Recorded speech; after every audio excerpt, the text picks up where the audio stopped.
देश भर में विजयदशमी की धूम, बुराई पर अच्छाई की जीत का त्योहार। आज बुराई का प्रतीक रावण जलने वाला है और इसको लेकर के इस समय तैयारियां तेज की गई हैं। विजय पर्व आज मनाया जाएगा। दशहरा 2025 शुभ पूजा मुहूर्त क्या कुछ है, ये जानकारी भी आपको दे देते हैं। गोधूली मुहूर्त शाम 6:26 से 6:50 पर है।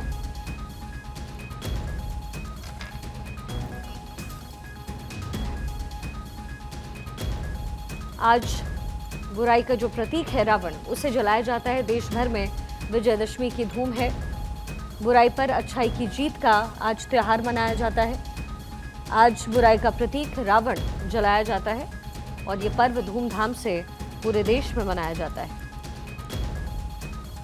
बुराई पर अच्छाई की जीत का त्योहार होता है। गोधूली बेरा जो है, उस समय रावण दहन का कार्यक्रम आज देश भर में होता है।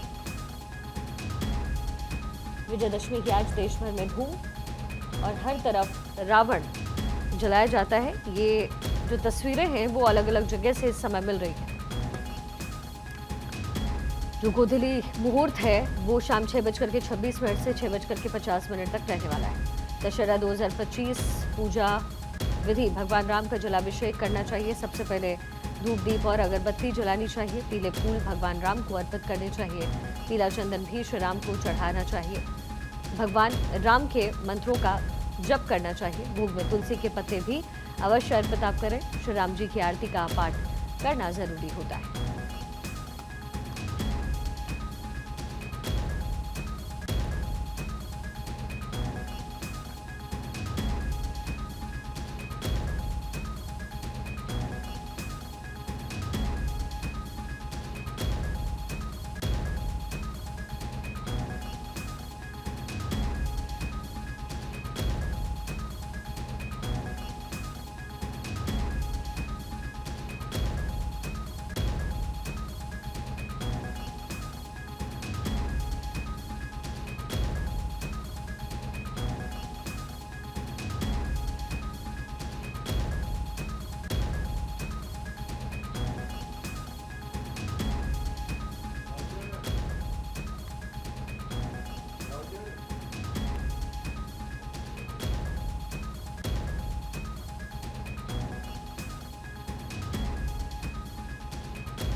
दिल्ली से इस समय हमारे साथ जुड़े हुए हैं नीलेश चौहान, लखनऊ से हमारे साथ लाइव है सत्यप्रकाश सोनी, मुंबई से जुड़ गए हैं, और पंकज राणा इस समय देहरादून से हमारे साथ मौजूद हैं। ये ग्राउंड रिपोर्ट हमारे तमाम जो सहयोगी आपको दिखाएंगे। सबसे पहले आपको गौरव के पास ले चलते हैं। गौरव, आपकी मौजूदगी कहाँ पर है और क्या कुछ तैयारी हो रही है रावण दहन को लेकर? बिल्कुल, देखिए, अगर बात करें तो रावण दहन को लेकर के पूरे देश में जो लगातार तैयारियां हैं वो लगातार अंतिम चरण में चल रही हैं। और इस वक्त मेरी मौजूदगी आईपी एक्सटेंशन में है और यहाँ पर प्रधानमंत्री नरेंद्र मोदी पहुंचेंगे। शाम के 6 बजे के आसपास का जो समय है वो बताया जा रहा है कि जब प्रधानमंत्री नरेंद्र मोदी यहाँ पर पहुंचेंगे। और तस्वीरों के साथ आपको दिखा दूँ कि प्रधानमंत्री नरेंद्र मोदी के पहुँचने से ठीक पहले जो सुरक्षा का बंदोबस्त है वो यहाँ पर लगातार जो दिल्ली पुलिस है वो अपने तरफ से जरूर देख रही है। और इसके अलावा आपको भीड़ ये नज़र आ रही होगी गेट पर। ये वो लोग हैं जो यहाँ पर ग्राउंड में आने के लिए यहाँ पर पहुँचे हैं। लेकिन अभी फिलहाल जिस तरीके से सुरक्षा के दृष्टिकोण से देखा जा रहा है कि जो पूरा ये ग्राउंड है, खास करके अगर हम बात करें तो पूरे ग्राउंड को सैनिटाइज कर दिया गया है। दिल्ली पुलिस यहाँ पर मौजूद है। अब से थोड़ी देर बाद जब एसपीजी आएगी वो पूरी सुरक्षा का जिम्मा संभालेगी। और इस ग्राउंड के अंदर प्रधानमंत्री नरेंद्र मोदी जो है वो रावण दहन कार्यक्रम में शामिल होंगे और उनके साथ दिल्ली की जो मुख्यमंत्री हैं रेखा गुप्ता वो भी मौजूद रहेंगे। और इस कार्यक्रम को देखते हुए, क्योंकि आमतौर पर जो 8 से 9 दिनों तक लगातार ये ग्राउंड आम लोगों के लिए बिल्कुल फ्री फ्लोर खुला हुआ था, लोग आ रहे थे जा रहे थे, लिहाजा सुरक्षा के दृष्टिकोण से अभी फिलहाल लोग जो है वो बाहर हैं, सभी को बाकायदे चेक किया जाएगा। उसके बाद वो ग्राउंड परिसर में अंदर एंटर करेंगे एसपीजी के आने के बाद से। और अगर बात करें प्रधानमंत्री नरेंद्र मोदी की, पहले इस पूरे खास करके आयोजक मंडल की बात करें तो उनका ये कहना था कि एक न्योता प्रधानमंत्री नरेंद्र मोदी को भेजा गया है, अगर वो न्योता स्वीकार कर लेते हैं तो इस बार प्रधानमंत्री Narendra Modi IP extension extension इस ग्राउंड में पहुंचेंगे। लिहाजा प्रधानमंत्री नरेंद्र मोदी ने उस न्योते को स्वीकार किया और जो इस पूरे ग्राउंड की अगर हम बात करें, वहां पर भी सुरक्षा व्यवस्था काफ़ी चाक चौबंद की गई है। 6 बजे के वक्त 6 सवा 6 के बीच प्रधानमंत्री नरेंद्र मोदी जब यहां पर पहुंचेंगे, उसके बाद से जो रावण दहन का जो कार्यक्रम है वो किया जाएगा। हालांकि उसको देखते हुए इस पूरे मार्ग पर भी सुरक्षा के व्यापक इंतजाम किए गए हैं। फिलहाल अगर हम तैयारियों की बात करें तो तैयारियां बिल्कुल चाक चौबंद कर ली गई हैं और इंतजार है प्रधानमंत्री नरेंद्र मोदी के इस स्थान पर पहुंचने का। जी है वो इस समय मिल रही है। गौरव ने अभी भी हम तक ये जानकारी पहुंचाई। इसके साथ ही जो अलग अलग तस्वीरें हैं वो देश भर से मिल रही है। आज दशहरा का कार्यक्रम है, दशहरा का पर्व मनाया जाता है। बुराई पर अच्छाई की जीत का ये त्योहार है जो मनाया जाता है। आज बुराई का प्रतीक रावण जलाया जाता है। विजयदशमी का ये पर्व है। देश भर में विजयदशमी के समय धूम नजर आ रही है। आज बुराई का प्रतीक जलाया जाता है, यानी रावण दहन होता है और जगह जगह से जो तस्वीरें हैं वो भी हम आप तक पहुंचा रहे हैं।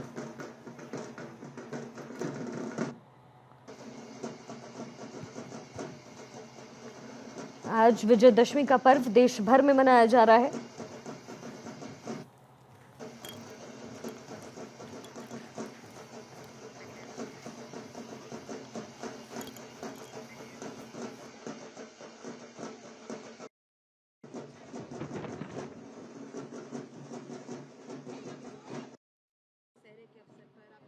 इतना ही कहूँगी, आज दशहरे के शुभ अवसर पर राष्ट्र के सभी नागरिकों को मैं शुभकामनाएं प्रेषित करती हूँ। सभी के परिवार में समृद्धि हो, सभी का स्वास्थ्य।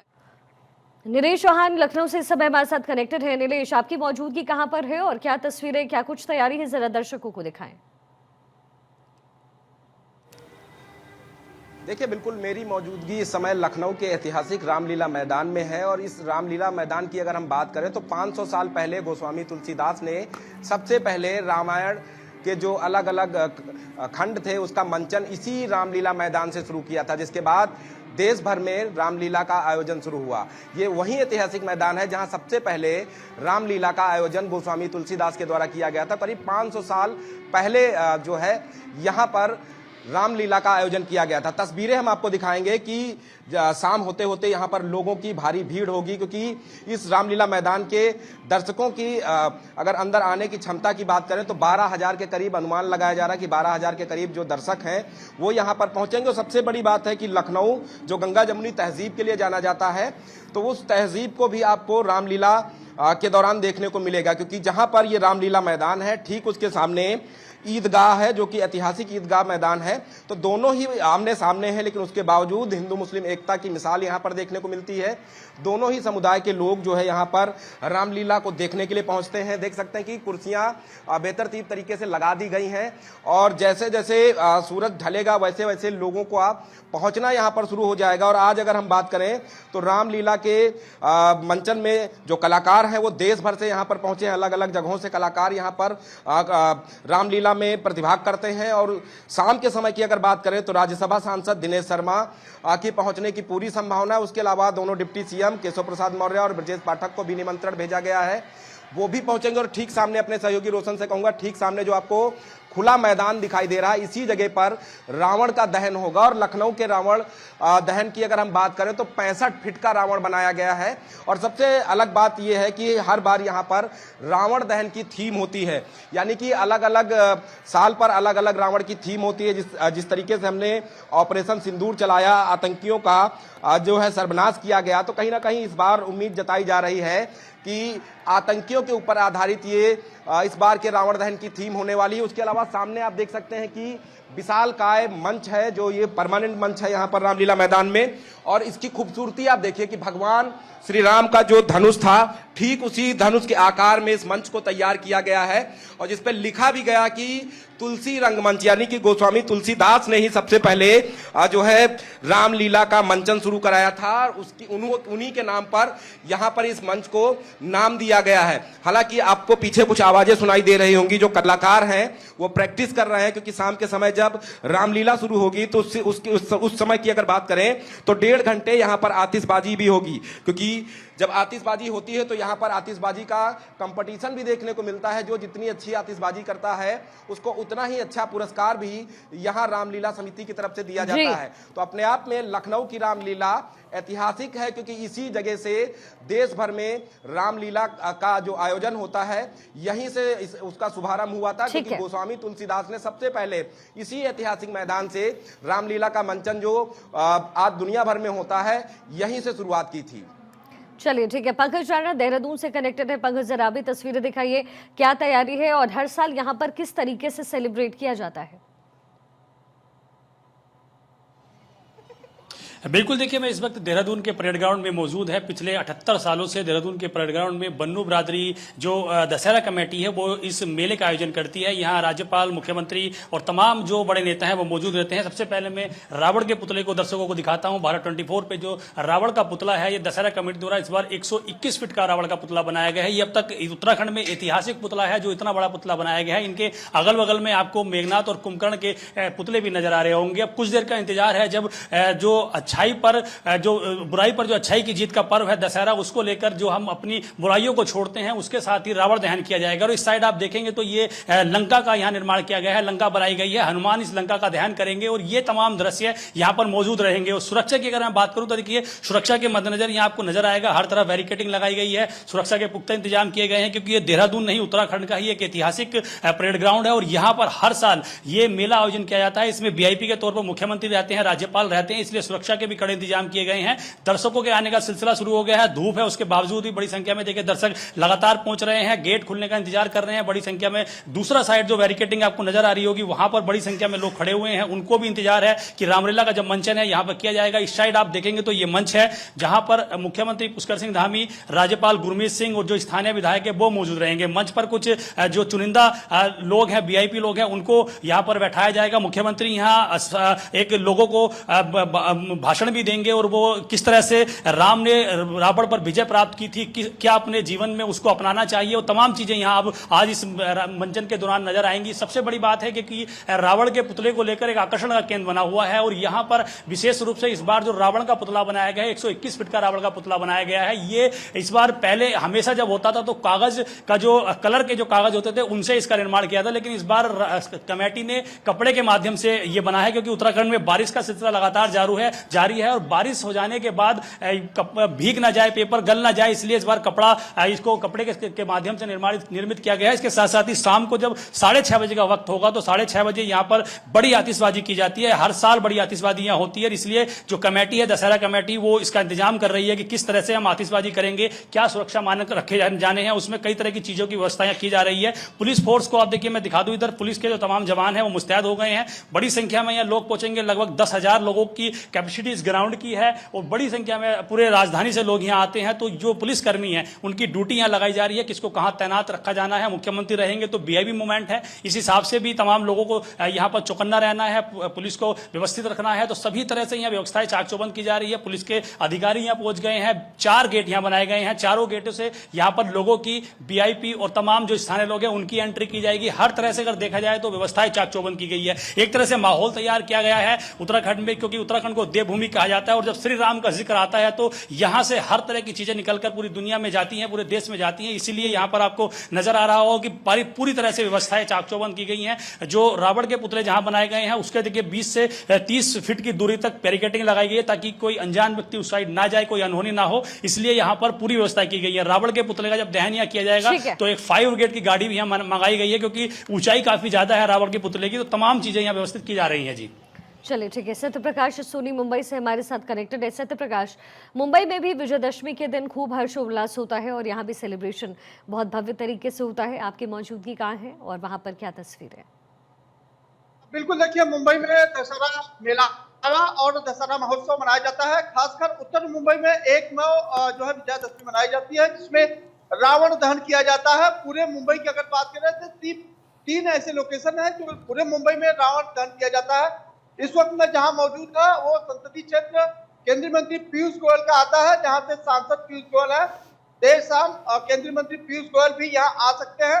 हालांकि ऐतिहासिक यह मौका है जब 50 फीट के रावण का दहन यहाँ होता है, लेकिन इस बार रावण जो है, क्योंकि मुंबई की बारिश ने पूरी तरह से रावण को 4 बार ढो डाला है और इसलिए रावण इस बार जो है काफी लेट हो गया है। देखिए, अंतिम रूप देने का काम यहाँ रावण का किया जा रहा है। 50 फीट का रावण बनकर तैयार है। युवक मंडल पिछले 17 वर्षों से यहाँ रावण जलाने का काम करता है और यही वजह है कि इस बार जो है रावण बेहद इकरार रूप में यहाँ बनाया गया है।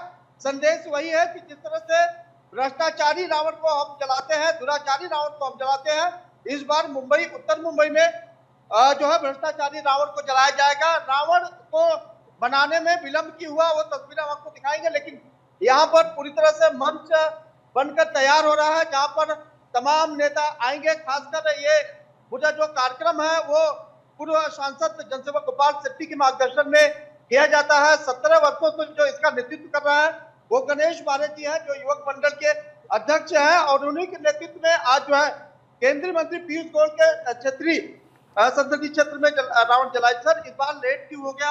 रावण अब तक खड़ा नहीं हुआ।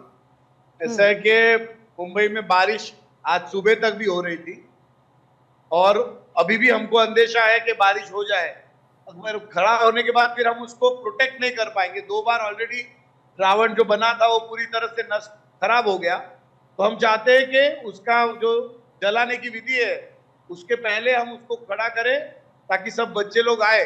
और जो इतना बड़ा 50 फुट का रावण हम यहाँ बनाते हैं, हमारा संदेश सिंपल होता है। बच्चे यहाँ आते हैं, वो बच्चे देखते हैं कि रावण इतना बड़ा है और छोटा सा राम उसको हरा देता है, उसको परास्त करता है, तो वो जाते समय एक संदेश लेके जाता है कि अन्याय, अत्याचार, भ्रष्टाचार, दुराचार कितना भी पावरफुल हो, लेकिन सच्चाई की ही जीत हमेशा होती है। और इसके लिए हमारे अंदर के राम को जगा के रखने के लिए हम ये उत्सव हर साल मनाते हैं। 1 घंटे में वो रावण को खड़ा करेंगे और आप देखेंगे कि हजारों की संख्या में यहाँ लोग इस कार्यक्रम को देखने के लिए आएंगे। आपके माध्यम से भी मैं सबको कहूंगा, सप्ताह मैदान कांदिवली में आइए, असत्य पर सत्य की विजय का महोत्सव, दसरा महोत्सव बिल्कुल, और इसलिए देश भर में इस समय हर्षोल्लास है। बहुत बहुत शुक्रिया आप सभी का।